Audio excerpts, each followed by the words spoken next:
So this is project scope management. Scope का मतलब क्या है? ये है project scope management. This includes the processes required to ensure that the project includes all the work and only the work that is required to successfully complete the project। मैं है ना, अब आप वही की मैं आई डोंट एक्सपेक्ट कि आप इसको एज इट इज याद रखें, लेकिन की टर्मिनोलॉजी की वर्ड्स याद होना चाहिए, इसका सेंस समझ में आना चाहिए आपको कि इस प्रोजेक्ट स्कोप मैनेजमेंट में जो भी काम प्रोजेक्ट के लिए करना है, प्रोजेक्ट में करना है, वो कंप्लीट। जैसे अभी मैंने बात की कि आपको बर्थडे पार्टी करनी है तो 10 कौन कौन से काम करने हैं आपने लिस्ट बना ली, वो स्कोप हुआ, दैट इज कॉल्ड स्कोप। इस प्रोजेक्ट का स्कोप ये है प्रोजेक्ट। अब इसको मैनेज कैसे करेंगे, वो प्रोजेक्ट स्कोप मैनेजमेंट में है कि अगर चेंज होगा तो कैसे करेंगे, कौन अप्रूवल देगा, कितना चेंज हम कर सकते हैं, कितना चेंज अलाउड है, किसको अलाउड है, प्रोजेक्ट मैनेजर लेवल पे कितना चेंज पॉसिबल है, कुछ फोर्सफुल चेंज है, कुछ कुछ इच्छा से चेंज होता है, वो सब क्या है ये इसमें समझेंगे हम। ठीक है, इसमें 6 प्रोसेस हैं: plan scope management, collect requirements, define scope, create WBS, validate scope, control scope. तो मेरा जो कहना था, जैसे इस 6 में से आपको हो सकता है 2 या 3 क्लियर समझ में आ रहे हो, दो या 3 नहीं भी आ रहे हो, कोई बात नहीं, लेकिन हम तो 6 के 6 पे बात करेंगे क्या होते हैं। ठीक है, तो इसमें देखेंगे आप प्लानिंग में 4 प्रोसेस प्लानिंग में है और 2 प्रोसेस मॉनिटरिंग एंड कंट्रोलिंग में है। Plan scope management, collect requirement, define scope, create WBS, ये प्लानिंग में है, और validate scope and control scope monitoring and controlling में है। कुछ टर्मिनोलॉजी है स्कोप से रिलेटेड। स्कोप में प्रोडक्ट स्कोप भी होता है और प्रोजेक्ट स्कोप भी होता है, यानी कुछ काम प्रोडक्ट को बनाने के लिए करना है, कुछ प्रोजेक्ट को मैनेज करने के लिए करना है। तो जो फीचर्स होते हैं, the features and functions that are to be included in a product और service, completion of product scope is measured against requirements. जैसे कि मकान के केस में बनाया, जैसे डबल स्टोरी मकान बनना है, 4 कमरे बनने हैं, ये प्रोडक्ट का स्कोप है, लेकिन कॉन्ट्रैक्टर हायर करना है, ये प्रोजेक्ट का स्कोप है, आर्किटेक्ट हायर करना है, ये प्रोजेक्ट का स्कोप है। हमें अप्रूवल लेना है किसी अथॉरिटी से, कंप्लीशन सर्टिफिकेट लेना है, ये प्रोजेक्ट का स्कोप है, प्रोडक्ट का नहीं है। प्रोडक्ट का स्कोप क्या है? दरवाजा लगाना है, खिड़की लगानी है, छत डालनी है, फाउंडेशन करनी है, ये प्रोडक्ट का स्कोप है। ये समझ में आया सबको? Yes I got it sir. है ना, दोनों बात में सब। तो एग्जाम्पल एक और फिर से आगे एग्जाम्पल दिया कि मान लीजिए घर है, हाउस है, हाउस कंस्ट्रक्शन है, तो प्रोडक्ट उसमें हाउस हो गया, तो प्रोडक्ट का स्कोप होगा the house should have 3 storeys, ये प्रोडक्ट का स्कोप है। 1000 square metre of built up area, 4 bedrooms with attached baths, 2 living room, a kitchen, basement, a garage. The exterior should be white. ये सब क्या है? ये प्रोडक्ट का स्कोप है। और प्रोजेक्ट का स्कोप क्या है? Hiring a building contractor, an architect और an interior designer, acquiring legal permits, estimating the cost, taking bank loan etcetera. ठीक है, सो दिस आर टर्म्स। अब पहला प्रोसेस है इसमें plan scope management. Plan scope management में क्या क्या आएगा कि स्कोप को किस किस तरह से रिक्वायरमेंट्स कलेक्ट होंगी, किस किस तरह से स्कोप डिफाइन होगा, कितने पार्ट्स में बटेगा, कौन किस स्कोप के लिए जिम्मेदार होगा, वैलिडेट कैसे किया जाएगा स्कोप को, और कंट्रोल कैसे किया जाएगा स्कोप को। तो है ना, so you must understand it, the sense of it. जरूरी नहीं है कि आपको ये डेफिनेशन याद हो। Plan scope management is the process of creating a scope management plan. ठीक है, स्कोप मैनेजमेंट में प्लान में क्या होगा? It documents how the project scope will be defined, validated and controlled. कैसे किया जाएगा इसको, वो डिफाइन होगा। ये आउटपुट है इसका स्कोप मैनेजमेंट प्लान। इसमें क्या क्या होगा ये देखिए, the process of preparing A detailed project scope statement, a process for creating work breakdown structure. Work breakdown structure हमने जो प्राइमरी में पढ़ा कि we divide the project into smaller and more manageable parts, which is called work breakdown structure. Work, ठीक है, a process that establishes how the WBS will be maintained and approved. A definition of how the deliverables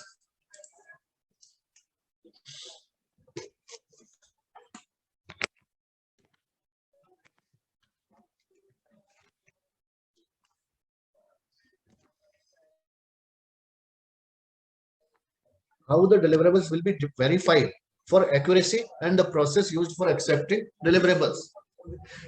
ठीक है, अभी आप just go through it and try to understand. इसमें से कुछ भी जैसे है ना, ये अभी डिटेल में आएगा, एक एक प्रोसेस आएगा डिटेल में, डब्ल्यूबीएस भी डिटेल में आएगा, वेरिफिकेशन जो बात की हमने यहाँ पे वो भी डिटेल में आएगा, कंट्रोलिंग भी डिटेल में आएगा।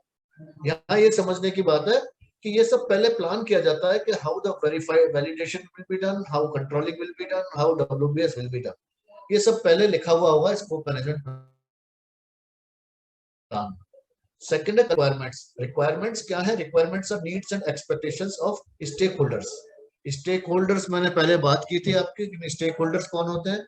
तो सबसे पहले हम कलेक्ट रिक्वायरमेंट्स, रिक्वायरमेंट कलेक्ट करते हैं, क्या क्या चाहिए प्रोजेक्ट को कंप्लीट करने के लिए, प्रोजेक्ट को एग्जीक्यूट करने के लिए क्या क्या रिक्वायरमेंट है स्टेक होल्डर्स की। और रिक्वायरमेंट ब्रेकडाउन स्ट्रक्चर भी बनता है इसमें। रिक्वायरमेंट बहुत सारी तरह की हो सकती है, एंडलेस तरीके की हो सकती है requirement. Functional requirement, technical requirement, legal requirement, aesthetic requirement, communication requirement, project management requirement, maybe stakeholder requirement, resource requirement, quality requirements, endless requirements can be there. ठीक है, scheduling requirements, so many requirements can be there.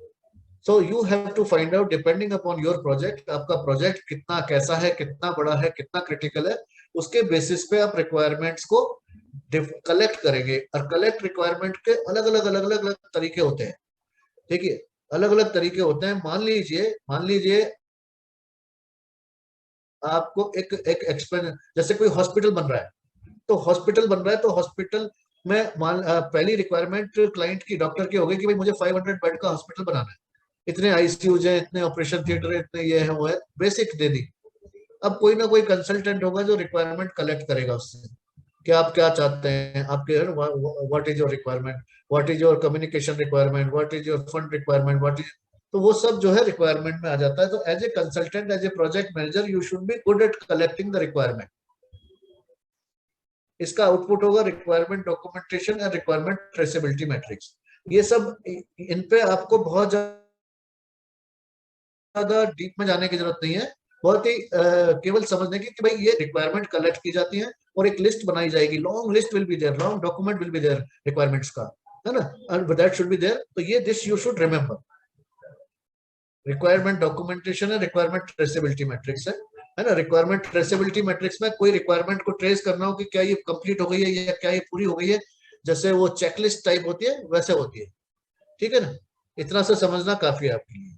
Now define the scope में requirement collect करने के बाद, जैसे क्या होता है कि रिक्वायरमेंट क्या होती है, I need a glass of water, मुझे पानी चाहिए एक गिलास, ये रिक्वायरमेंट है। स्कोप में और रिक्वायरमेंट में क्या फर्क है? स्कोप में हो जाएगा कि ये पानी को अरेंज करने के लिए क्या काम करना पड़ेगा। So this is the difference between, they are very close to each other, requirement and scope. लेकिन देन रिक्वायरमेंट से स्कोप को डिफाइन करते हैं कि भाई इन रिक्वायरमेंट्स को पूरा करने के लिए क्या क्या काम करना पड़ेगा। जैसे मान लो टेक्निकल रिक्वायरमेंट है कि मुझे अर्थक्वेक प्रूफ मकान चाहिए, मुझे अर्थक्वेक प्रूफ, ये टेक्निकल रिक्वायरमेंट है। तो मुझे अर्थक्वेक प्रूफ के लिए क्या स्कोप होगा? मुझे कोई स्ट्रक्चरल डिजाइनर ढूंढना पड़ेगा जो कि मेरे को अर्थक्वेक प्रूफ बिल्डिंग का डिजाइन करके दे दे। ये स्कोप हुआ, काम हुआ। दिस रिक्वायरमेंट है earthquake proof resistant house, this is requirement. और looking for, searching for, finding a structural designer for earthquake proof building, that is the scope of the work. So this is the thing. This is clear till now. So this is the process of developing a detailed description of project and product. ये चीजें इसमें होती हैं। आप देखें product का scope description, acceptance criteria, deliverables, project exclusions, ये सब चीजें आपको एक बार में नहीं समझ में आएंगी, नो मैटर, चलेगा, कोई फर्क नहीं पड़ता, दूसरी बार में, तीसरी बार में, धीरे धीरे, but you should have a sense of it कि हम क्या कर रहे हैं, है ना। कि स्कोप, प्रोडक्ट का scope description, product scope description में क्या आएगा? अगेन वही product scope, double storey house, 1000 square metre, 4 bedroom, ये प्रोडक्ट का डिस्क्रिप्शन है। या कोई कहे मोबाइल का डिस्क्रिप्शन, मोबाइल तो मोबाइल,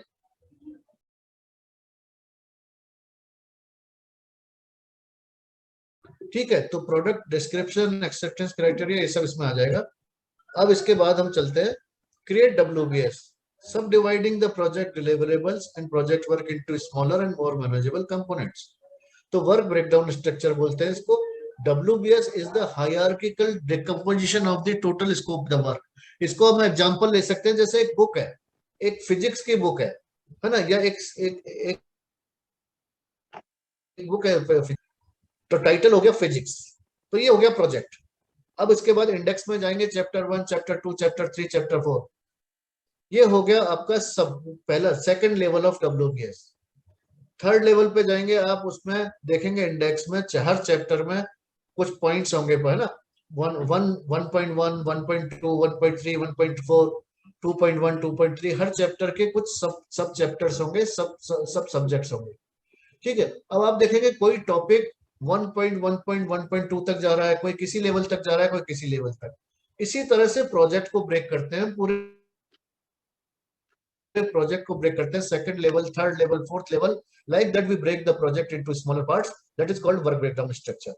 ठीक है, इस वर्क ब्रेकडाउन स्ट्रक्चर की क्या खासियत है कि इसमें 100% स्कोप कवर्ड हो जाएगा, 100%, और each level of WBS is more detailed. इसका क्या मतलब हुआ, जैसे टॉप लेवल प्रोजेक्ट है, सेकंड लेवल पे हमने कहा block A, block B, block C, block D, third level पे हमने और उसको डिटेल किया कि फाउंडेशन, सुपर स्ट्रक्चर, ये फोर्थ लेवल पे और ज्यादा डिटेल किया। तो जैसे जैसे WBS का लेवल नीचे लेवल पे जाते हैं हम, और ज्यादा डिटेल्ड डिफाइन कर चीजों को करते हैं। ठीक है, the top most level of each WBS is total project itself. Work is broken down to lowest level possible till further division is logically not possible. तो हम कहां तक ब्रेक करते हैं इसको, जहां लॉजिकली उसके बाद ब्रेक करना पॉसिबल नहीं है, और जो लोएस्ट लेवल होता है उसको वर्क पैकेज बोलते हैं, वर्क पैकेज। ठीक है, और WBS पूरा रिप्रेजेंट करेगा total work specified in the current approved scope statement. जो स्कोप स्टेटमेंट था आपका, जो हमने स्कोप स्टेटमेंट किसमें था, पिछले डिफाइन स्कोप में जो आउटपुट था वो स्कोप स्टेटमेंट था। ठीक है, ये आपको हो सकता है एक बार में बिल्कुल क्लैरिटी नहीं आए, कोई बात नहीं, आपको मैं PPT शेयर करूंगा, आप PPT पढ़ेंगे, फिर से हम एक बार डिस्कस करेंगे, तब जाके थोड़ा क्लियर होगा। But that is the procedure, कोई दिक्कत नहीं है इसमें। नाउ क्रिएट WBS, ये हमने, ये प्राइमावेरा की फाइल है, ये प्राइमावेरा से प्रिंट ये लिया गया है स्क्रीनशॉट। तो ये प्राइमावेरा की फाइल है, ये प्रोजेक्ट है, ये सेकंड लेवल है इसका, ये थर्ड लेवल है ना। इस तरह से वर्क ब्रेकडाउन स्ट्रक्चर क्रिएट किया जाता है। अब आपसे एक क्वेश्चन पूछा जा सकता है, स्कोप बेसलाइन किस प्रोसेस में क्रिएट होती है? Scope baseline is created in which process? तो answer will be create WBS। ये क्रिएट WBS जो ये जो फोर्थ ये है क्रिएट WBS, इसका आउटपुट होगा वर्क ये scope baseline. This is the first baseline in the project which is created in after which is created in create WBS. So this is scope baseline, this is a component of project management plan, and इसमें क्या क्या होगा, project scope statement होगा, scope statement complete, work breakdown structure और WBS dictionary. WBS dictionary क्या है? WBS dictionary में जो हर एक WBS होगा उसकी डिटेलिंग होगी कि वो उस WBS का सब कॉन्ट्रैक्टर है तो वो कौन है, उस WBS का रेस्पॉन्सिबल मैनेजर है तो वो कौन है ना, उस WBS का में एक्टिविटीज है तो कितनी है, like that it will have, उस WBS का बजट क्या है अलग से, उसका स्पेंडिंग प्लान क्या है, बहुत सारी चीजें WBS से रिलेटेड होंगी, तो वो WBS डिक्शनरी कहलाती है। ये चीजें हैं इसमें है। देखिए कोड ऑफ अकाउंट्स आइडेंटिफायर, ये शुरू में हो सकता नहीं आपको जल्दी समझ आए, ये प्राइमरी पे मैं बताऊंगा आपको कोड ऑफ अकाउंट्स आइडेंटिफायर क्या है। Description of the work of the component, description का क्या मतलब हुआ, जैसे block A, block B, block C, block A के बाद फाउंडेशन एंड सुपर स्ट्रक्चर, ये डिस्क्रिप्शन है वर्क का। Organisation responsible for the completing the component, अब हो सकता है कि अलग अलग WBS के लिए अलग अलग कॉन्ट्रैक्टर, अलग अलग ऑर्गेनाइजेशन जिम्मेदार हो, तो वो कौन सी ऑर्गेनाइजेशन जिम्मेदार है। लिस्ट ऑफ शेड्यूल्ड माइलस्टोन्स, उस पर्टिकुलर वर्क ब्रेकडाउन स्ट्रक्चर के माइलस्टोन्स क्या हैं, रिक्वायर्ड रिसोर्सेज क्या है, उसके कॉस्ट एस्टिमेट्स क्या है, कॉन्ट्रैक्ट इंफॉर्मेशन क्या है, all this is part of WBS dictionary. ठीक है, आपसे जो क्वेश्चन पूछा जाएगा वो ये पूछा जाएगा कि स्कोप बेसलाइन का में क्या क्या होता है, what are the components of scope baseline. ये आपको 3 याद रखना जरूरी है, याद रखना भी और समझना। बाकी WBS डिक्शनरी में क्या क्या होता है अब आप समझ भी लें, लिख नहीं पाए चलेगा, कोई बात। Any questions?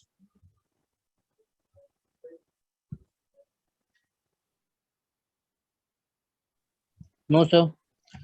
Now this is validate scope. Validate scope का क्या मतलब हुआ? This is the process of formalising the acceptance of the project deliverable. इसका क्या मतलब हुआ?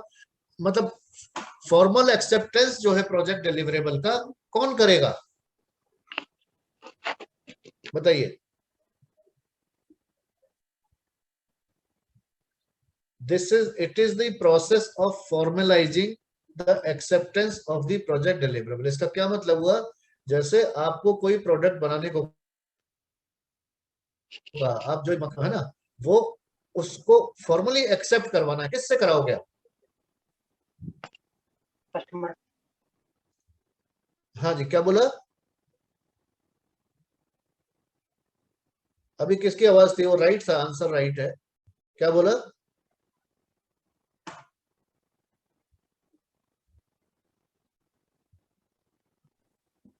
या अजय तो सर आपने बोला था। हाँ, मैंने पूछा है कि इस ये लाइन जो है,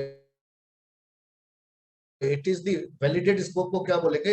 it is the process of formalising the acceptance of the project deliverable.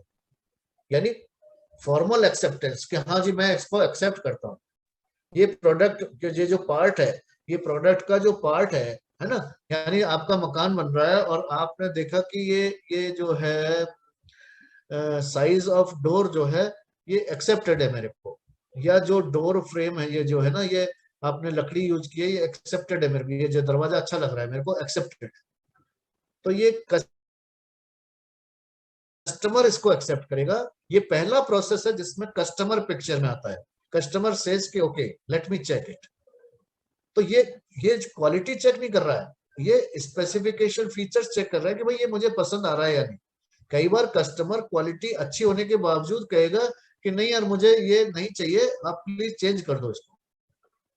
उसका मतलब वो ये नहीं कह रहा है कि आपने गलत किया है, उसका मतलब ये कह रहा है कि ठीक है मैंने कहा था, आपने उसी हिसाब से बनाया और आपने अपने हिसाब से सही बनाया है, पर मेरा मन चेंज हो गया, या मुझे नहीं लग रहा कि मेरे को है ना, मैंने कोई नया प्रोडक्ट देखा है, अब मुझे वो चाहिए। तो इस स्टेज पे कस्टमर ऐसा कह सकता है। यहां पर कस्टमर बोलेगा, आइदर एक्सेप्ट कर लेगा या फिर आपसे रिक्वेस्ट करेगा कि इसको चेंज कर दो। तो ये वो प्रोसेस है, very important process, validate scope. The verified deliverables obtained from quality control process are reviewed with the customer or sponsor to ensure that they are completed satisfactorily and receive the formal acceptance। तो आप देखेंगे keyword जो है ना यहाँ पर, formal acceptance, दो ही word है इसमें, formal acceptance of deliverables. Validate scope मतलब formal acceptance of deliverables. Deliverable क्या है? प्रोडक्ट है तो उसका प्रोडक्ट का पार्ट, सर्विस है तो सर्विस का पार्ट है, फॉर्मल एक्सेप्टेंस। ठीक है। Validate scope process is primarily concern with the acceptance of deliverables while control quality is concern with the correctness of deliverables. ये फर्क है दोनों चीजों में। कंट्रोल स्कोप, जहां भी कंट्रोल की बात आएगी, कोई बताएगा कि कंट्रोल स्कोप किस प्रोसेस ग्रुप में से है?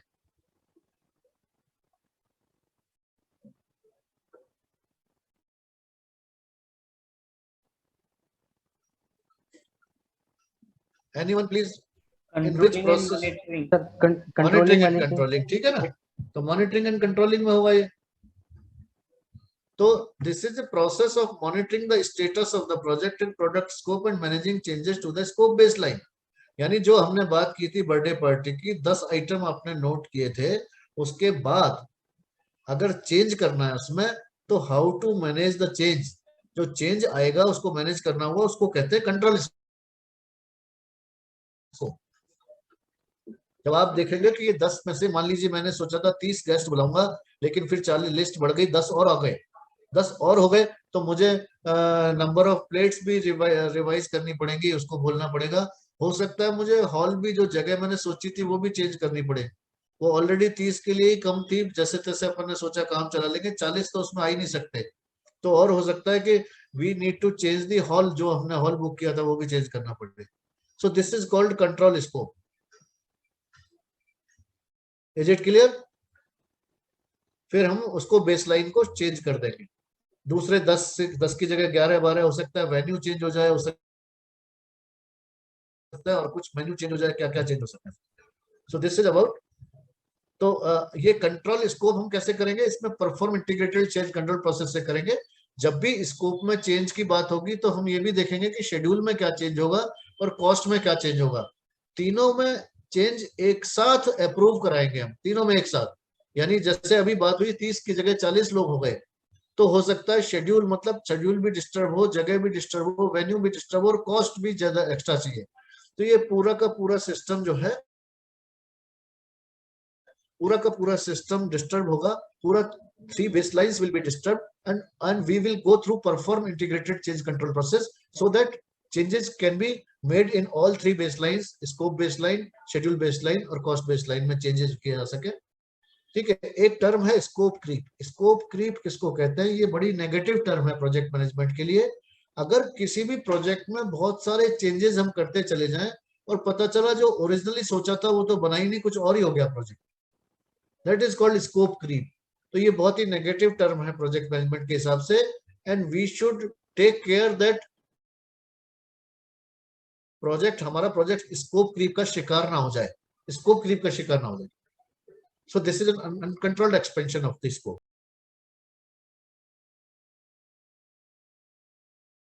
So this is about project schedule management. Project schedule management की डेफिनेशन क्या है?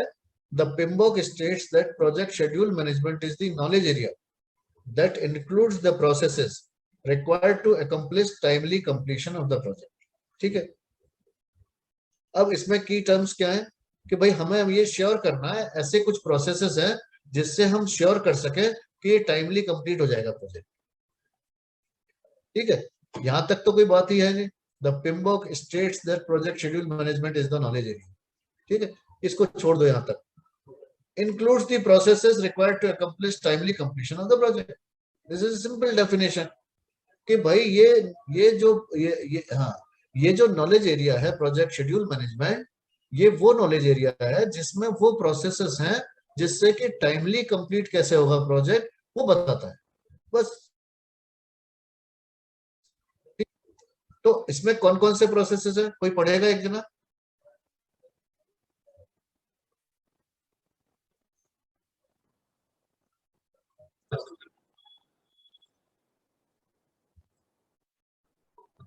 नहीं वो तो ठीक है, इसके अंदर जो प्लान शेड्यूल मैनेजमेंट में प्रोसेसेस कौन कौन से, डायरेक्ट प्रोसेसेस पढ़ लो आप।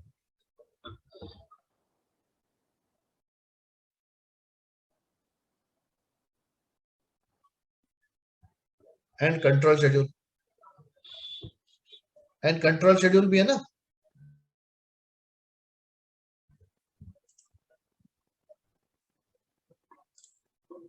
ये भी है ना कंट्रोल शेड्यूल। ठीक है ना, कितने हो गए प्रोसेस टोटल? 6। अच्छा, इंटीग्रेशन मैनेजमेंट में कितने थे प्रोसेस?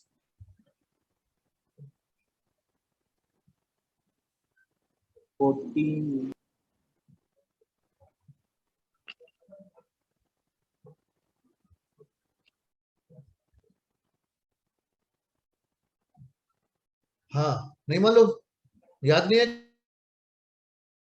क्या? इंटीग्रेशन में 7 थे, स्कोप में 6 थे, इसमें 6 है। ठीक है, ये मिला के सारे 19 हो जाएंगे।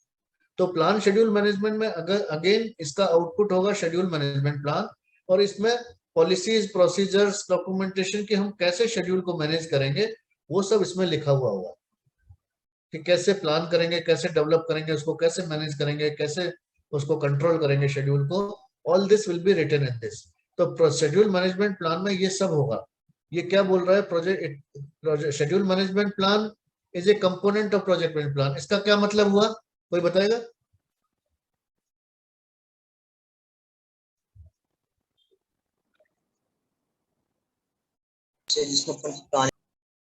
नहीं, प्रोजेक्ट मैनेजमेंट प्लान क्या होता है? ये किसका आउटपुट है? Project management plan is output of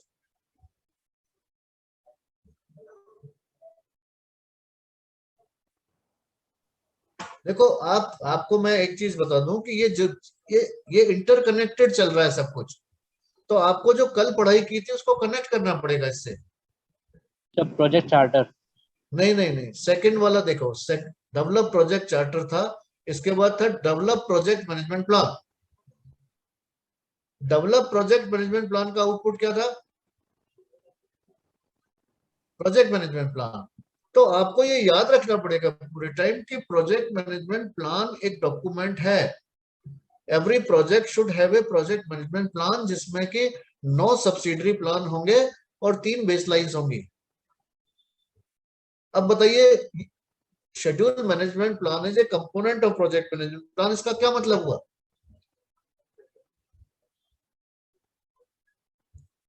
कि भाई यहाँ जो हम शेड्यूल मैनेजमेंट प्लान बनाएंगे वो that will be part of component of जो बड़ा project management plan is a big plan, total plan है, वो पूरे प्रोजेक्ट का प्लान है। उसमें जो 9 कंपोनेंट्स हैं उसमें से एक कंपोनेंट ये भी है, जो 9 सब्सिडरी प्लान है उसमें से एक ये भी है। Is it clear? ठीक है ना? And this will establish the criteria and activities for developing, monitoring and controlling the schedule. ठीक है। मैं आपसे ये उम्मीद नहीं करता हूं कि यार ये जो पिम्बॉक का कोर्स है ये आपको पूरी तरह समझ में आ जाएगा या याद हो जाएगा।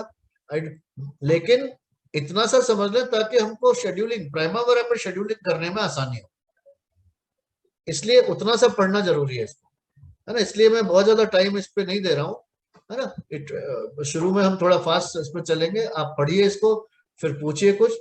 लेकिन अभी कॉस्ट तक करने का जरूरी इसलिए बिकॉज नहीं तो सॉफ्टवेयर पे हम शेड्यूलिंग जो करेंगे उसमें दिक्कत आएगी। तो आप ये समझ लें कि this is a component of project management plan, this establishes the criteria and the activities for developing, monitoring and controlling the schedule. Developing मतलब हम पहले डेवलप करेंगे शेड्यूल को, फिर मॉनिटर करेंगे मतलब प्लान वर्सेस एक्चुअल निकालेंगे, फिर कंट्रोल करेंगे मतलब जो रिमेनिंग प्रोजेक्ट है उसको फोरकास्टिंग करेंगे, उसकी रीप्लानिंग करेंगे उसकी। ठीक है ना? तो वो क्या क्राइटेरिया होगा, है ना, उसका वो सब इसमें लिखा हुआ होगा। तो ये चीजें होंगी इसके इसमें ये कंपोनेंट्स होंगे। प्रोजेक्ट शेड्यूल मॉडल डेवलपमेंट, कौन सा टूल यूज होगा, यानी प्राइमरी यूज करोगे या एमएस प्रोजेक्ट यूज करोगे या मैनुअल करोगे, मेथोडोलॉजी क्या होगी, लेवल ऑफ एक्यूरेसी क्या होगी, यूनिट्स ऑफ मेजर डेज में करोगे या वीक्स में करोगे, प्रोजेक्ट शेड्यूल मॉडल मेंटेनेंस के अपडेट प्रोसेस क्या होगा, है ना? कब कब 15 दिन में करोगे, हर महीने भर में करोगे, अपडेट कैसे करोगे? कंट्रोल थ्रेशोल्ड का मतलब है कि कितने कितने परसेंट वेरिएशन पे आप उसको एस्केलेट करोगे, यानी यानी अलार्म कितने पे बच जाएगा, मतलब रिस्क कितने पे मानोगे। यानी शेड्यूल अगर 5% डिले है तो इसमें लिखा होगा if schedule is more, if schedule is delayed more then 5% then you will report it to higher management. ये इसमें तो वो थ्रेशोल्ड कहलाता है ना? या अगर 5% के अंदर है तो प्रोजेक्ट मैनेजर मैनेज कर ले, कोई दिक्कत नहीं।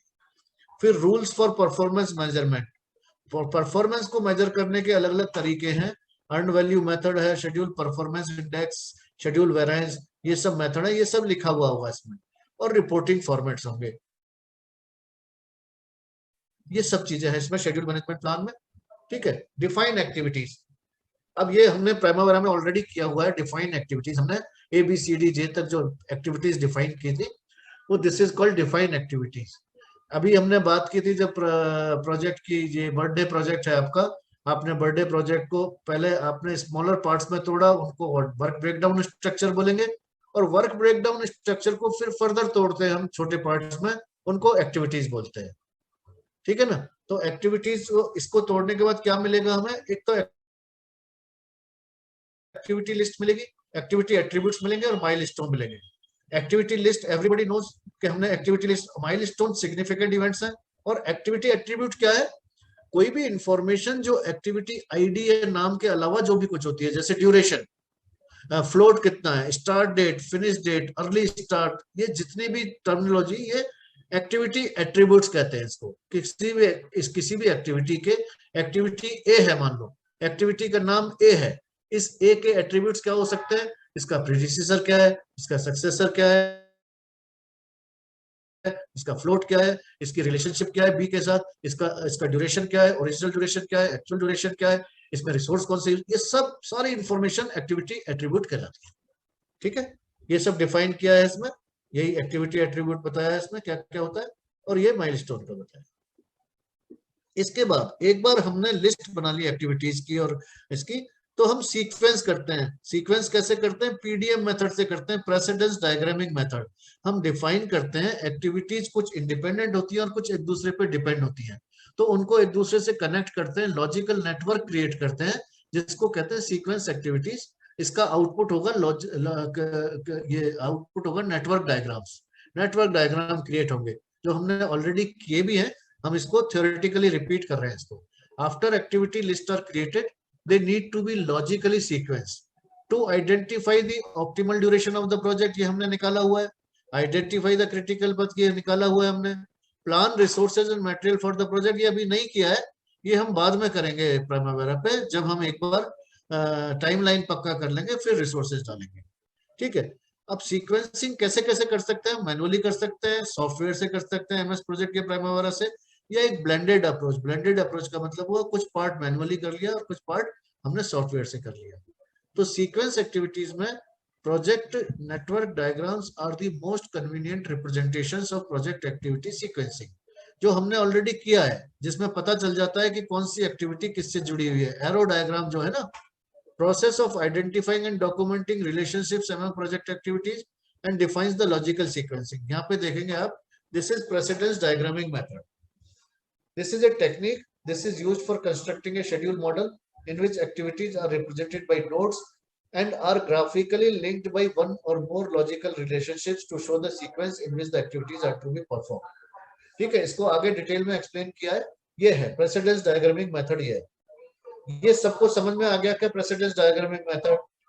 Is there any question related to this? Yes sir, clear है। ठीक है ना, तो इसमें डिफाइन किया है। इट हैज, कहने का मतलब यह है, ये प्रेसिडेंस डायग्रामिंग मेथड कहता है कि all the activities will be related with predecessor and successor activity. All the activity in project will have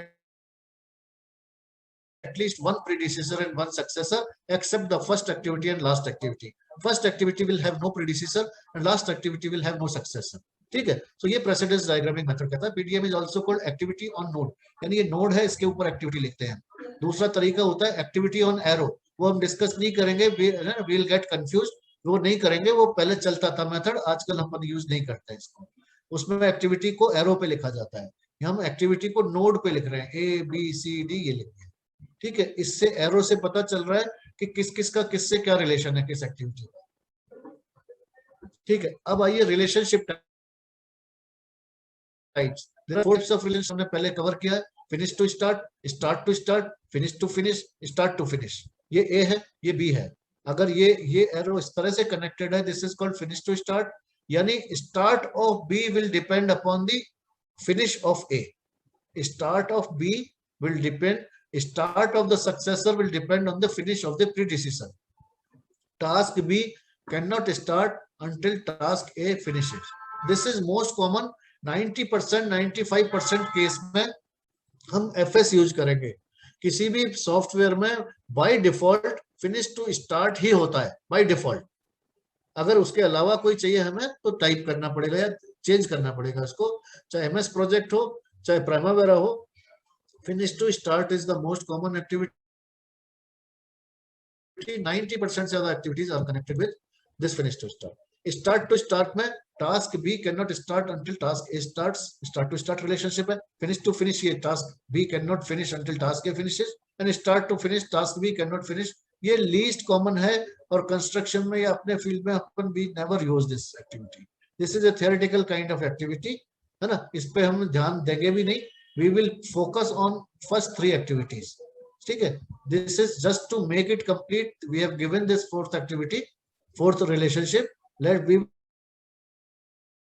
will focus on first three relationships only. 90%, 95% time FS and rest of the 5-10% SS and FF. ठीक है ना, और कोई भी activity के बीच में एक से ज्यादा रिलेशनशिप भी हो सकती है, ये हम प्राइमवेरा पे देखेंगे बाद में। अभी आप केवल नोट कर लो कि two activities, it's not that they will have only finish to start relationship, they can have two relationships also. Now dependency, So there are certain activities which are interdependent and there are certain activities which are dependent on each other. 4 types of dependencies are there: mandatory dependency, discretionary dependency, external dependency and internal dependency. Mandatory dependency को hard logic भी बोलते हैं. This required, या तो कोई contract की requirement है या कोई नेचुरल वर्क में ये है, या फिजिकल लिमिटेशन है. जैसे कि आप सुपर स्ट्रक्चर नहीं कंस्ट्रक्ट कर सकते अगर फाउंडेशन नहीं बनाई है. जैसे कि आप बुक प्रिंटिंग नहीं कर सकते अगर बुक एडिटिंग कंप्लीट नहीं हुई है. एडिटिंग नहीं कर सकते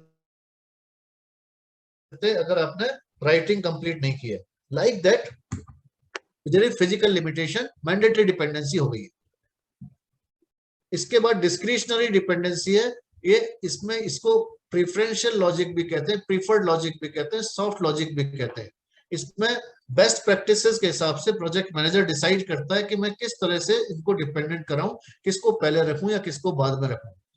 मैंडेटरी नहीं है कि इसको पहले करूंगा या बाद में करूंगा, लेकिन ये बेस्ट प्रैक्टिसेस के हिसाब से ये. जैसे फॉर एग्जांपल, जैसे आपको कॉलेज जाने के लिए तैयार होना है और 2 एक्टिविटीज हैं.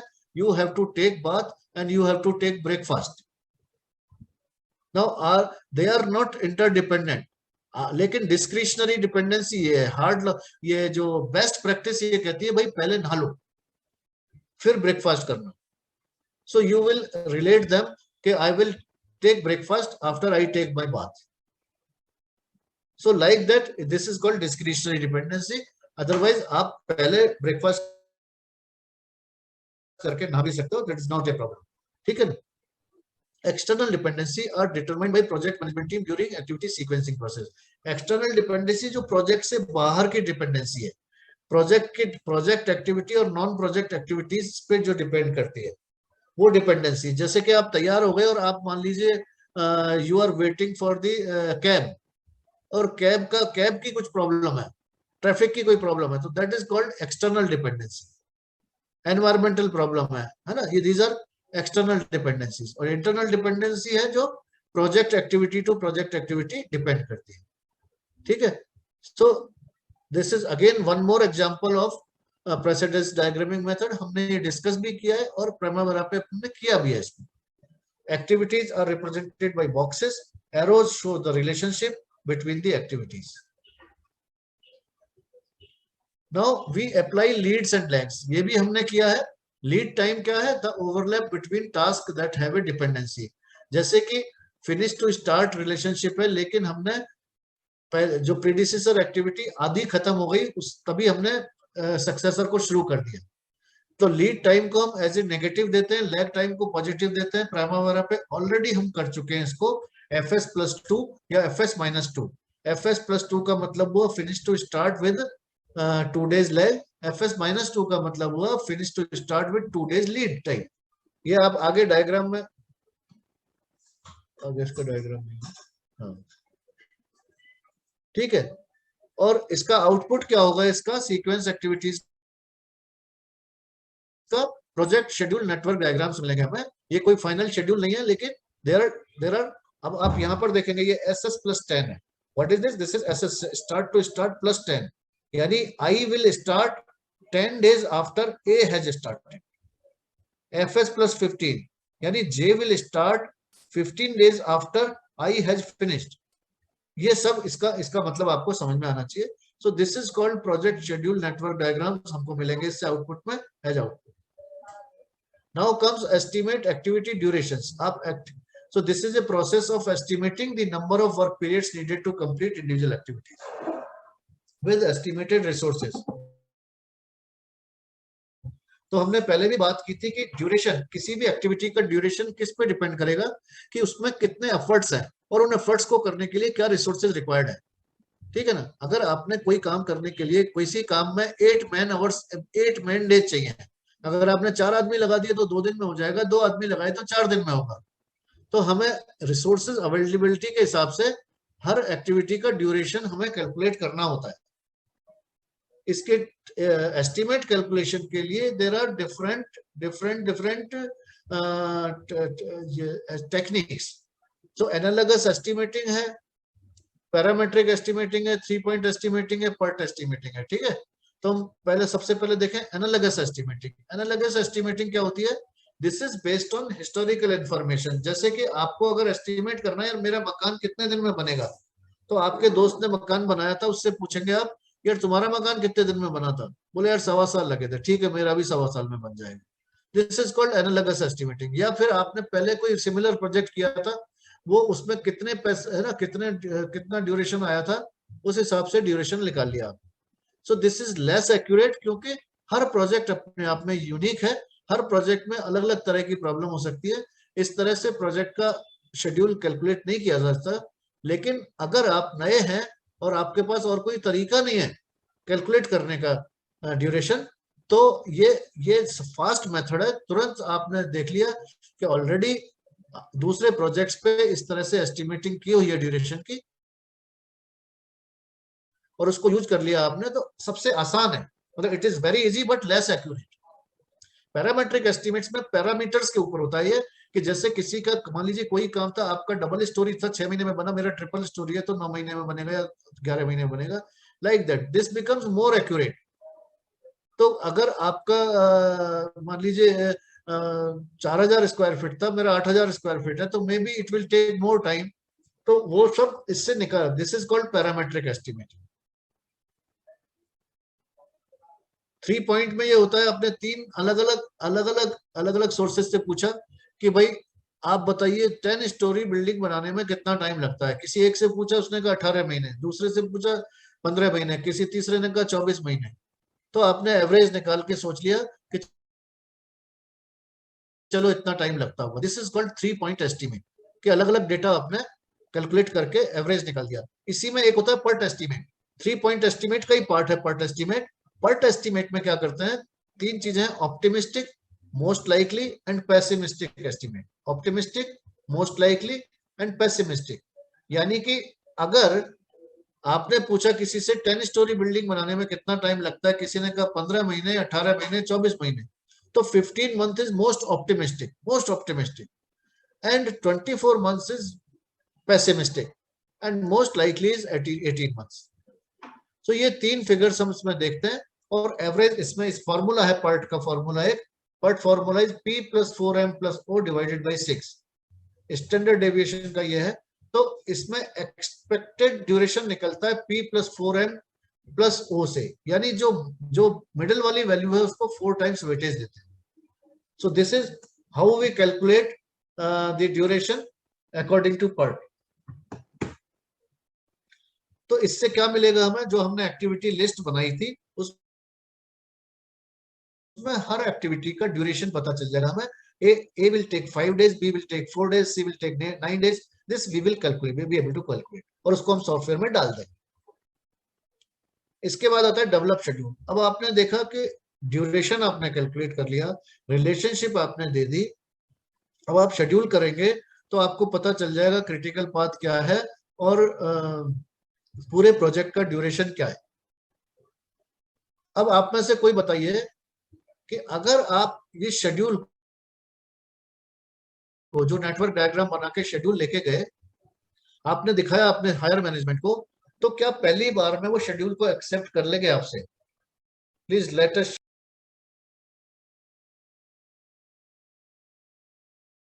नो सर, मतलब 100% श्योर तो नहीं है कि वो फर्स्ट टाइम में ही हमारा शेड्यूल एक्सेप्ट करेंगे। क्यों नहीं करेंगे, क्या बोलेंगे? सर मतलब वो हमसे काफी ज्यादा एक्सपीरियंस्ड होंगे, तो हम लोगों ने कहीं ना कहीं किसी मतलब कोई भी हम लोगों ने शेड्यूलिंग के टाइम एरर की होगी, तो वो डेफिनेटली उस एरर को हाईलाइट करेंगे और उसमें वो अपना कोई सजेशन देंगे। नहीं, वो भी अलग बात है। आपने कहा सर पूरे प्रोजेक्ट का, नहीं आपने कहा सर पूरे प्रोजेक्ट का शेड्यूल बना लिया मैंने, और तो पहला क्वेश्चन हुआ हायर मैनेजमेंट का, अच्छा कितना टाइम लग रहा है प्रोजेक्ट में, और आपने कहा 15 महीने लगेंगे। तो क्या वो 15, क्या उस ड्यूरेशन को एक्सेप्ट कर लेंगे? ठीक है कोई बात नहीं, 15 महीने लगेंगे, आप शेड्यूल सही है आपका, ऐसा कहेगा कोई?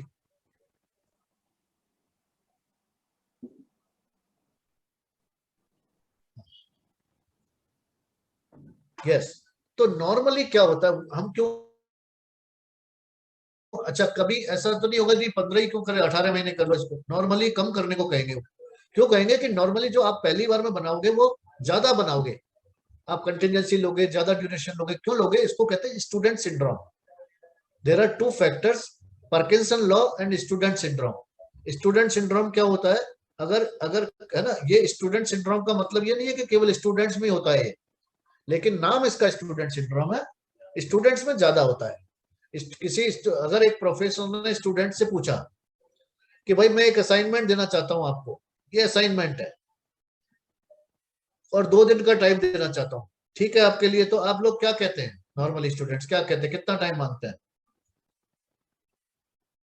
से 4 जितना सर उसको करने में टाइम लगता है लगभग। उतना ही मांगते हो?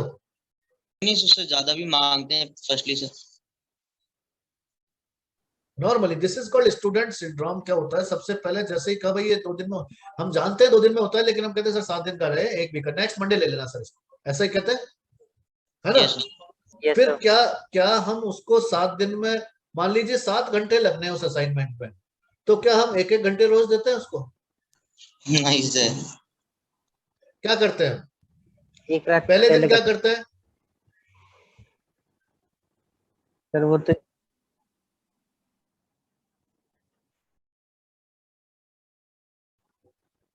हाँ, क्या चीज?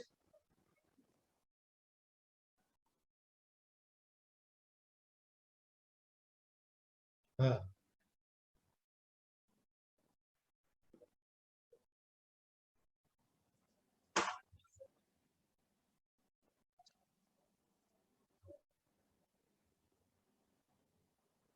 पर ये स्टूडेंट सिंड्रोम नहीं है। स्टूडेंट सिंड्रोम क्या होता है कि you will not do anything first day, you will not do anything second day. आपको मालूम है कि 2 दिन का काम है और आप 5 दिन निकालोगे, वेट करोगे कि लास्ट के 2 डेज में फिर रात को देर तक जग के ये करके और उसको कैसे भी कंप्लीट करके सबमिट करोगे, यस सर डेफिनेटली। है ना? तो most of the students do it like this, this is called student syndrome. तो इस स्टूडेंट सिंड्रोम की वजह से क्या होता है कि आप जब शेड्यूलिंग करेंगे तो आप 3 दिन में जो काम हो सकता है उसको 4 दिन लगे, 5 दिन लगे, ऐसे ऐसे करके शेड्यूल को, जो शेड्यूल बनेगा आपका 15 महीने का, उसमें बहुत सारी फ्लेक्सिबिलिटी होगी, बहुत सारे उसमें एक्स्ट्रा टाइम ले रखा होगा आपने ड्यू टू स्टूडेंट सिंड्रोम। तो स्टूडेंट सिंड्रोम में क्या होता है कि आप शुरू में काम नहीं करते और लास्ट में कर। दूसरा लॉ काम करता है पार्किंसन लॉ। पार्किंसन लॉ किसको कहते हैं? कि work will expand till the time given to it. इसमें क्या होता है, मान लीजिए आपको एक असाइनमेंट, ये अब इसमें वो पहली वाली बात होती है जो अभी कही आपने, वो पार्किंसन लॉ है कि आपने पहले दिन काम शुरू किया, असाइनमेंट मिला आपको और आपको 7 दिन मिले, और आपने अगले दिन असाइनमेंट बैठ के करना शुरू किया और देखा कि एक ही दिन में आधा असाइनमेंट हो गया, तो आप सोचते हो यार मेरे पास तो 6 दिन है। तो आपकी एफिशिएंसी जबकि इतनी थी कि आपने एक दिन में आधा कर दिया उसको, यानी आप चाहो तो दूसरे दिन खत्म कर सकते हो उसको। बट पार्किंसन लॉ कहता है कि work will expand till the time given to it. तो आप देखेंगे कि उसको आप बड़े मजे से करते हो।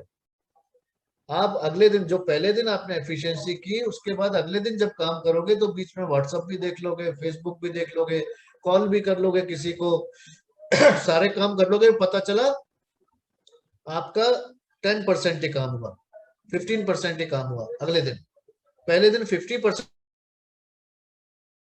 हो गया था, अगले दिन 15% ही हुआ, फिर अगले दिन 10% ही हुआ, जबकि उतना ही टाइम बैठे भले ही आप काम करने, लेकिन इतना ज्यादा। This is called Parkinson law कि work will expand till the time given to it. आपने अगर 7 दिन दिए तो वो 7 दिन, वो आपको लगेगा ये तो 7 दिन का ही काम था, उतना आप कर लोगे, और 2 दिन दिए तो 2 दिन में भी कर लोगे।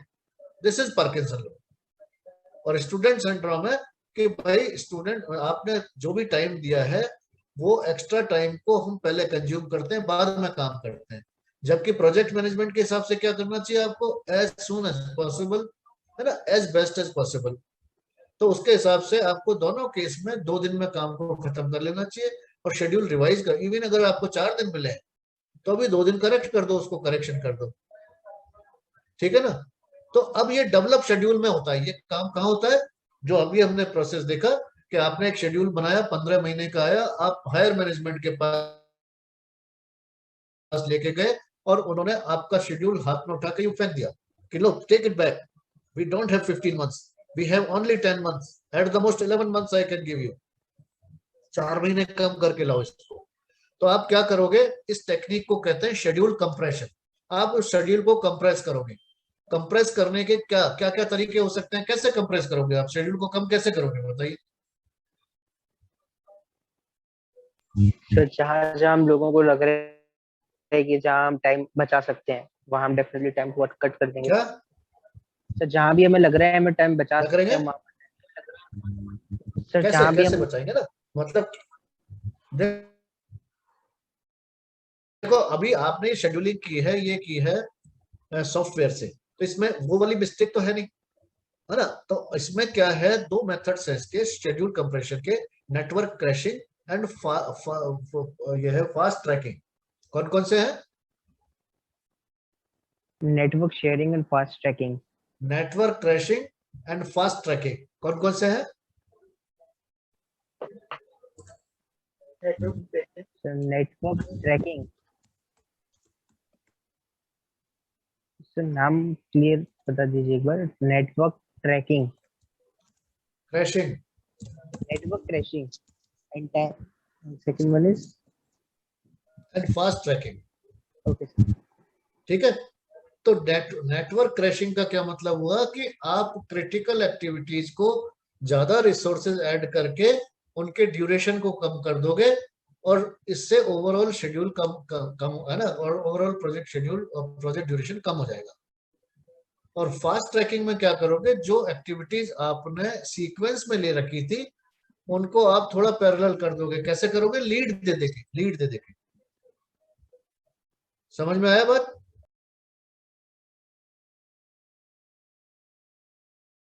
शेड्यूल में क्या करते हैं, process of analysing activity sequences, इसको एनालाइज करते हैं। कई एक्टिविटीज को जो फिनिश टू स्टार्ट दे रखा, हम स्टार्ट टू स्टार्ट दे सकते हैं।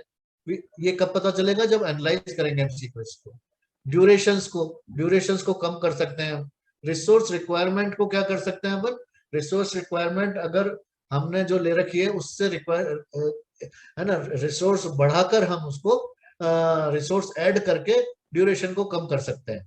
ठीक है, and schedule constraints to create the project schedule model for project execution and monitoring control, है ना। This is called develop schedule.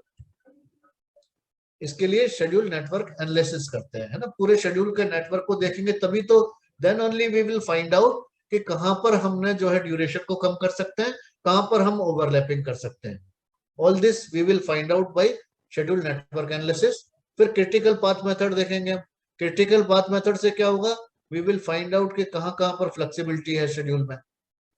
ठीक है, ये सीपीएम का कंप्लीट आपको देखा है। CPM is a network diagramming technique. This is used to estimate the minimum project duration and determine the amount of scheduling flexibility. Scheduling flexibility का क्या मतलब है कि कहां कहां पर फ्लोट्स अवेलेबल है, कहां कहां पर फ्लेक्सिबिलिटी है हमारे पास, कितनी कितनी है, वो सीपीएम से पता चल जाती है। It will calculate early start early finish, ये हमने किया है हमने मैनुअल भी किया और प्राइमावेरा पे भी किया है। तो ये it calculates all these things. ठीक है, और critical path is the sequence of activities that represent longest path through the project which determines the shortest project duration. दो कीवर्ड्स हैं इसमें, it is a longest path और shortest duration project की। This is about critical path method. ये सब इसमें detail है, इसको पढ़ सकते हैं आप। Schedule flexibility is measured by the amount of time that A schedule activity can be delayed और एक्सटेंडेड, है ना। ये क्या है, वो जो हमने फ्लोट वगैरह की बात की थी, from its early start date without delaying the project finish date. So this is called total float. A critical path for a project has normally zero float in it. ये हमने बात कर ली थी आपसे। Schedule network may have multiple near critical paths. इसका क्या मतलब हुआ, near critical path का क्या मतलब हुआ सर जो पास yes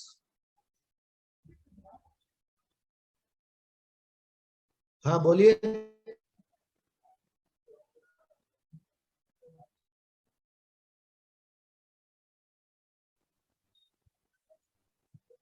Raj, you wanna say something?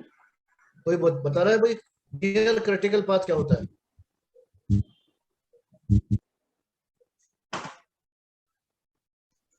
Sir जो मल्टीपल पाथ में जो सबसे पास में जो क्रिटिकल पाथ होता है, जो सारे मल्टीपल मतलब हाँ है ना, जैसे जैसे 5 पाथ निकाले हमने, किया था जो काम, एक का 5 पाथ्स में से एक का ड्यूरेशन था 21 डेज, एक का था 18, एक का था 16, एक का था 14 और एक का था 13। तो नियर क्रिटिकल पाथ कौन सा हुआ? पहली बात तो क्रिटिकल पाथ कौन सा हुआ? सर जिसमें कॉम्प्लिकेटेड से ज्यादा ही वो पाथ नहीं, होता इनमें से देखिए, आपने अपने एक शेड्यूल जो नेटवर्क है, अभी हमने जो देखे थे पहले नेटवर्क देखे थे ना, जो है। एरो डायग्राम्स देखे थे, उससे हमने 5 पाथ निकाले अलग अलग। एक पाथ का ड्यूरेशन आ रहा है 21, एक का 18, एक का 16, एक का 14, एक का 12, मान लीजिए 5 आए। तो इसमें से क्रिटिकल पाथ कौन सा हुआ? सर जिसका ड्यूरेशन 21 है। 21 वाला, ठीक है ना। यस और 24, नियर क्रिटिकल कौन सा हुआ? जिसका 18 है इसका ड्यूरेशन सबसे कम आ रहा है ना। है सर। जिसका जिसका क्रिटिकल पाथ के सबसे नजदीक कौन सा है, वो कभी भी क्रिटिकल बन सकता है। 18 वाले जिसका ड्यूरेशन 18 है, उसमें 3 दिन की फ्लेक्सिबिलिटी है केवल, 3 दिन भी कोई ना कोई एक्टिविटी डिले हुई नहीं तो वो भी क्रिटिकल बन जाएगा। Yes sir. ठीक है, तो ये मतलब है इसका, है ना।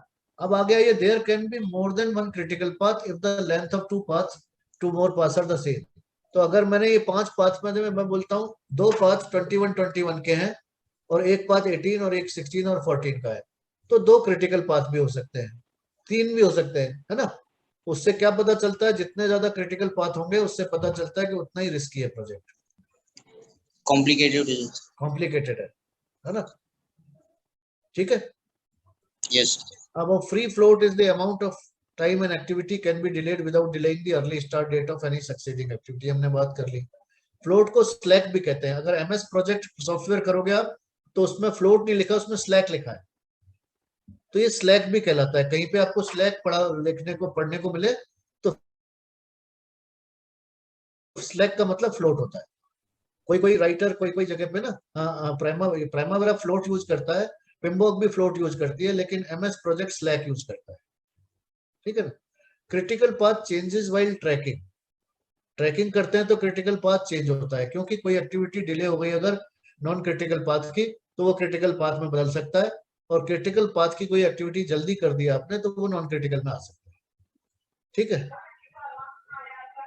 ये हमने वी हैव स्टडीड दिस। हम इनके 1 2 3 4 4 पाथ निकाल सकते हैं। 16 डेज वाला क्रिटिकल पाथ है, ये निकाल सकते हैं। This is clear to all?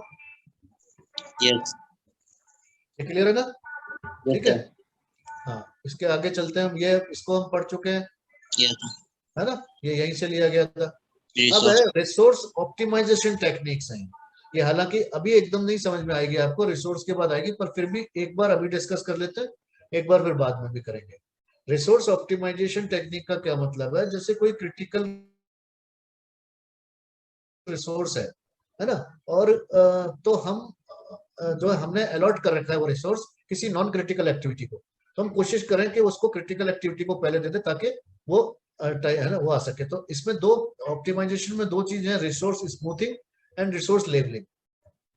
ठीक है, रिसोर्स स्मूथिंग, रिसोर्स स्मूथिंग का क्या मतलब है? जैसे जब आप रिसोर्स एनालिसिस करेंगे प्राइमावेरा पे तो देखेंगे कि एक पर्टिकुलर रिसोर्स किसी दिन उसकी रिक्वायरमेंट 16 घंटे की है, किसी दिन 14 घंटे की है, किसी दिन 8 घंटे की है, और किसी दिन 6 घंटे की है, फिर 14 घंटे की है, फिर इस तरह से। तो प्राइमावेरा से हम पर डे की रिसोर्स रिक्वायरमेंट, पर वीक की रिसोर्स रिक्वायरमेंट निकाल सकते हैं। रिसोर्स स्मूथिंग का मतलब है कि भाई आप इस तरह से काम को बांटो कि किसी कोई भी रिसोर्स की रिक्वायरमेंट ऑलमोस्ट बराबर सी हो। ऐसा नहीं हो कि एक दिन तो 6 घंटे चाहिए और एक दिन 14 घंटे चाहिए। ये बात समझ में आई क्या आपको? Yes sir.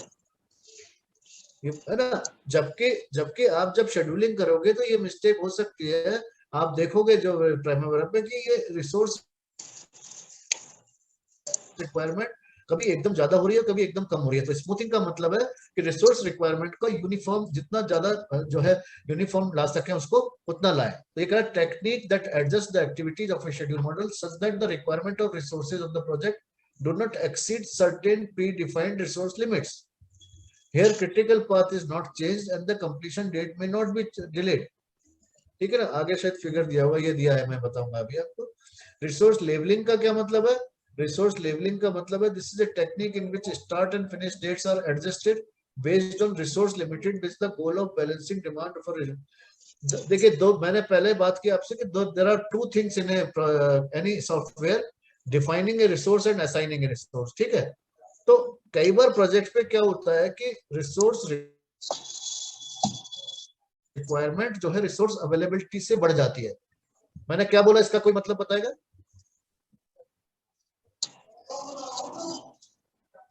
सर मैं आई विल रिपीट इट।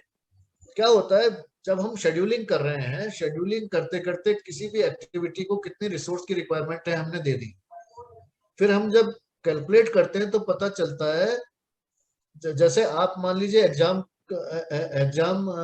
जो है दे रहा है, 30 दिन बाद एग्जाम है, और आपने लिखना शुरू कर दिया कि मैं इस बुक में इतना टाइम लगाऊंगा, इस चैप्टर में इतना टाइम लगाऊंगा, और जब सारा कैलकुलेट करने के बाद देखते हो कि यार ये तो मेरे को पर डे मैंने जो है 15 घंटे पढ़ाई करनी पड़ेगी इतना काम करने के लिए, तो पर डे 15 घंटे, ये बाद में कैलकुलेट करने में पता चलता है। ऐसे ही प्रोजेक्ट में होता है, जब हम एक्टिविटीज को रिसोर्स रिक्वायरमेंट देते हैं, और रिसोर्स अवेलेबिलिटी का क्या मतलब हुआ, जैसे 15 घंटे का काम है आपको, लेकिन आपकी कैपेसिटी 12 घंटे काम करने की है, तो यानी 12 घंटे अवेलेबिलिटी है आपकी और रिक्वायरमेंट 15 घंटे की है। ये बात समझ में आई? यस। तो जब ऐसा होता है तो आप अपने काम को क्या करेंगे, 30 की जगह 35 दिन 40 दिन पे कर लेंगे, है ना, और 12 घंटे से ज्यादा अपने आप को ओवरलोड नहीं करेंगे। This is called resource levelling. ये आपने अपना खुद का एग्जांपल लिया, this way can be applicable to man, material या कोई भी चीज के लिए एप्लीकेबल हो सकता है। इसको अच्छी तरह समझने के लिए एग्जांपल है। ये पहला फिगर क्या है, कौन समझाएगा? देखिए, ये week 1, week 2, week 3, week 4, week 7, ये वीक्स है और ये आवर्स है। ठीक है, तो ये क्या, और ये क्या है, 45 आवर्स। ये क्या है, ये क्या कह रहा है, 45 आवर्स। ये जो लाइन है ना, ये क्या है, ये 45 आवर्स रिसोर्स की अवेलेबिलिटी है कि भाई 45 घंटे जो है ना काम किया जा सकता है। 45 घंटे एक हफ्ते में, 45 घंटे, यानी आपको आप खुद अगर मान लीजिए किसी कंपनी में काम कर रहे हैं और आपसे ये एक्सपेक्टेड है कि you will work, you are available for 45 hours per week maximum, तो ये लाइन खींच दिया आपकी, ये भाई माई अवेलेबिलिटी इज 45 आवर्स। अब जो काम आपको दिया गया है, जिस हिसाब से शेड्यूल दिया गया है, उस हिसाब से रिक्वायरमेंट ये है, कहीं 60 घंटे, कहीं पे 50 घंटे, कहीं 42 भी है, कहीं 35 भी है, कहीं ये रिसोर्स। ये समझ में आया क्या ये डायग्राम? किसको समझ में नहीं आया वो बताओ। यस। किसी को नहीं आया तो बताओ, और जिसको आ गया तो एक्सप्लेन करो। सर जैसे फर्स्ट डायग्राम में सर ये बताया गया सर, जैसे वीक फर्स्ट में अपने सर 45 आवर्स से ज्यादा काम कर लिया है। 45 आवर्स से ज्यादा काम की अवेलेबिलिटी नहीं है रिसोर्स की, है ना भाई, नहीं करूंगा मैं, मेरा काम है, मैं या कोई भी और कर रहा है उससे चाहिए 45 hours per week is the availability of resource. Resource की अवेलेबिलिटी 45 घंटे पर वीक है। ये लाइन खींच दिया हमने, और ऐसे से फ्लो, पूरा ही फ्लो बना दिया गया कि इस वीक में इतना 45 से कम हुआ, इसमें इससे ज्यादा हुआ, इससे थोड़ा नहीं, जो काम दिया गया है अकॉर्डिंग सर उसके बेसिस पे है कि। तो देखिए, resource availability and resource requirement, ये 45 घंटे रिसोर्स अवेलेबिलिटी है। yes, और ये जो डायग्राम बनाया है, हिस्टोग्राम है, ये रिसोर्स रिक्वायरमेंट है। रिसोर्स रिक्वायरमेंट किस हिसाब से, जो काम आपने शेड्यूल कर लिया। जैसे कई बार होता है आपने काम शेड्यूल कर लिया, आज मैं ये भी करूंगा, ये भी करूंगा, ये भी करूंगा, और टोटल घंटे जोड़ो तो पता चला 25 घंटे रिक्वायर्ड है मेरे। Yes sir. तो इस तरह से है ये कि ये जो है आपने टोटल लगाया, इस वीक में इतने घंटे रिक्वायर्ड है, इस वीक में इतने घंटे रिक्वायर्ड है, ये रिक्वायरमेंट। ठीक है, यस सर। तो मतलब अब रिसोर्स लेवलिंग का क्या मतलब हुआ कि मैं 45 से ऊपर नहीं जाऊंगा पहली बार, यस सर। 45 से ऊपर नहीं जाऊंगा, तो क्या होगा, ये 7 वीक की जगह 9 वीक में होगा काम, ये कोई बात नहीं, होने दो। This is called resource levelling. That means sir हावर्ड फिक्स हो गया अपने, इससे ऊपर मैक्सिमम नहीं जाना। हाँ, इससे ऊपर है ही नहीं, अपने पास अवेलेबिलिटी नहीं है ना, yes we sir. Can not go, ये वो लिमिट है ना। So this is called resource levelling. Resource levelling का मतलब यह है कि आप एक्टिविटीज को उस तरह से प्लान करो जितने रिसोर्स अवेलेबल है, उसकी वजह से ड्यूरेशन बढ़ सकता है, 7 की जगह 9 वीक्स लग सकते हैं, कोई बात नहीं, लगेंगे 9 week, you can't help it, ठीक है ना। Yes sir. इसके बाद ये पहला स्टेप हुआ। अब इसके बाद क्या हुआ, यहाँ पर देखा आपने कि यार कभी 45 घंटे काम कर रहे हो, कभी 20 घंटे ही कर रहे हो, ठीक है। तो Yes. ये, हाँ, आधा दिन खाली है यहाँ पे, तो हमने रिसोर्स स्मूथिंग कर दी, तो ये 38 आवर्स पे ले आएगी, एवरेज 38 आवर्स काम कर लेंगे, तो 38 प्लस माइनस 2 आवर्स ऐसे करेंगे। सिमिलर हो जाएगा तो सभी। हाँ, तो आपने देखा कि स्मूथिंग कहलाई है ना, ये इस दिन खाली बैठे थे तो खाली नहीं बैठे, और इस है ना, इस दिन बहुत ज्यादा काम था कहीं, तो वो है ना स्मूथिंग हो गई। यस। यहाँ पे देखेंगे आप 45 घंटे 3 बार 3 वीक काम करना पड़ रहा है, यहाँ केवल 1 वीक है जो 45 कर रहा है, ठीक है, रिलैक्स कर दिया काम को। मतलब जहां कभी तो बहुत ज्यादा रिलैक्स हो रहा है और कभी बहुत ज्यादा टाइट हो रहा है, ये 5 वीक बहुत टाइट हो गए ना, ये 5 वीक, यस और ये 4 वीक बहुत बड़े बड़े हल्के हो गए, अब यहाँ बराबर हो गया ना, ये ज्यादा फर्क नहीं है। This is called resource smoothing, this is clear. अब आपको फर्क क्या है इसमें, रिसोर्स स्मूथिंग में हम ड्यूरेशन नहीं बढ़ाते हैं, रिसोर्स लेवलिंग में ड्यूरेशन बढ़ सकता है। Excuse me sir. हाँ, सर जो हमारी रिसोर्स स्मूथिंग होती है, तो इसको निकालने का कोई स्पेसिफिक टर्म है? जैसे कि हमने कहा एक वाले को हमने ज्यादा बढ़ा दिया, फिर हमने कुछ में बढ़ा दिया, कुछ में कम कर दिया, मतलब सबको एग्जैक्टली 38 आवर्स की वर्किंग भी दे सकते थे, या फिर हमने जहाँ हाँ सेकंड दे वाले सकते हैं, यस यस दे सकते हैं। सर, वो थर्ड डायग्राम में हो जाएगा सर, हो सकता है कि सर ये अपने। नहीं नहीं कर सकते हो, लेकिन स्मूथिंग का मतलब ये समझाया कि इट्स नॉट दैट कि you will bring it to 38 hours only, लेकिन आप बहुत ज्यादा वेरिएशंस जो है उनको नहीं रखेंगे, that is called smoothing. Yes sir. बात नहीं समझे, अब मैं इसको, जैसे एक महीने में 4 वीक है आपके, जो अपन ने 10,000 रुपए खर्च करने हैं आपको, तो कभी आपने पहले महीने में 5,000 कर दिए, पहले हफ्ते में, बजाय इसके स्मूथिंग में क्या हुआ कि एवरेज 2,500 करने, but that does not mean कि गिन के 2,500 ही करोगे, किसी में 2750 हो गए, किसी में 2250 हो गए। तो इसी तरह से कई बार काम करने का मन भी तो ऐसा ही होता है ना, यस सर। आप क्यों बांध रहे, why do you want to be particular कि मैं 38 आवर्स ही करूंगा per week, maybe in some week you may work, है ना, लेकिन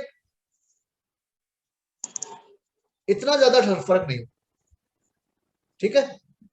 एनीवे मतलब दिस इज इंडिकेटिव, आप आपकी पर्सनल चॉइस है, आप कह सकते हो मैं 38 आवर्स ही करूंगा, लेकिन स्मूथिंग की डेफिनेशन ये है कि ये जो वेरिएशन है इनको मिनिमाइज करना, मतलब जो है ना, इसको मिनिमाइज कर, ठीक है। लीड्स एंड लैग्स हमने पढ़ ही लिया, ठीक है। स्टूडेंट सिंड्रोम और पार्किंसन लॉ मैंने ये दे दिया ना, ये पढ़ लेना। इसमें स्टूडेंट सिंड्रोम में लेट काम शुरू करते हैं और बाद में तेज, पार्किंसन में शुरू में तो तेज होता है काम, लेकिन बाद में देखते हैं चूंकि टाइम बच रहा है यार, आराम से कर लेंगे, ये फर्क है। स्टूडेंट सिंड्रोम में waiting for the last possible moment to start a task means that contingency is wasted and risk is increased. पहले हम कंटिंजेंसी को काम में लेते हैं, इसमें कंटिंजेंसी को बाद में काम में लेते हैं, पहले पता चला 90% काम खत्म कर लिया, फिर धीरे धीरे करते रहेंगे। इसमें 90% टाइम बिता लिया, फिर 10% में टाइम में काम करेंगे, ये फर्क है। ये ठीक है, क्लियर है आपको फिगर से? Schedule compression, crashing and fast tracking हमने बात की थी अभी आपसे, ठीक है ना। शेड्यूल बेसलाइन क्रिएट होगी इसमें, output of develop schedule will be schedule baseline. आपसे क्वेश्चन पूछा जाएगा, schedule baseline is developed in which process, ये जरूर मालूम होना चाहिए आपको, ये क्वेश्चन जरूर मैं पूछूंगा आपसे, scope baseline is created in which process, schedule baseline is created in which process, cost baseline is created in which process. ठीक है, the schedule can be displayed in variety of ways. Project schedule network diagrams, ये हमने देखा था, जैसे हम अभी represent कर रहे थे प्राइमावेरा पे भी देखा ना आपने, याद है किसी को? शेड्यूल भी पहला और दूसरे में क्या फर्क है? प्राइमावेरा पे हमने दोनों किए हैं, क्या फर्क है?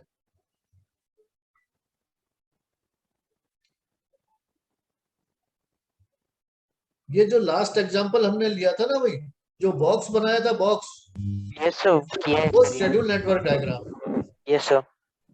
और जो गैंट चार्ट बार चार्ट है जो आराम वैसे कर रहे थे वो Gantt chart bar chart. Yes sir. और माइलस्टोन चार्ट क्या होगा? सर जिसमें हम माइलस्टोन सेट कर देते हैं स्टार्ट और एंड के। जिसमें माइलस्टोन सेट कर देंगे, और एक प्रोजेक्ट है जिसमें 200-400-500 एक्टिविटीज हैं और 10-20 माइलस्टोन्स हैं, तो हम फिल्टर लगा के केवल माइलस्टोन देख लेंगे तो वो माइलस्टोन चार्ट कहलाएगा। ठीक है ना? तो ये तीन तरह से हम रिप्रेजेंट कर सकते हैं। हायर मैनेजमेंट आपसे केवल माइलस्टोन चार्ट मांगेगा कि मुझे केवल माइलस्टोन चार्ट दे दो। ठीक है? The project schedule should be approved and signed off by the concerned stakeholders. ठीक है? This assures that they have read the schedule. तो ये अब आपने शेड्यूल बनाया डिफाइन करके और आपने मैनेजमेंट को दिया और बोला सर इसको साइन कर दीजिए या इसको अप्रूव कर दीजिए, तो दे विल अप्रूव इट। तो ये तो हुआ गैंट चार्ट, ये हुआ माइलस्टोन चार्ट। ये देखिए ये माइलस्टोन चार्ट है, इसमें केवल माइलस्टोन्स। कंट्रोल शेड्यूल का क्या मतलब हुआ? जब बीच बीच में आप मॉनिटरिंग करेंगे, डेविएशंस आएंगे, वेरिएंसेस आएंगे और उनको आगे फोरकास्ट करेंगे, तो वो कंट्रोल शेड्यूल कहलाता है, शेड्यूल फोरकास्ट और ये सब आते हैं। तो ये हमने थोड़ा 2 चैप्टर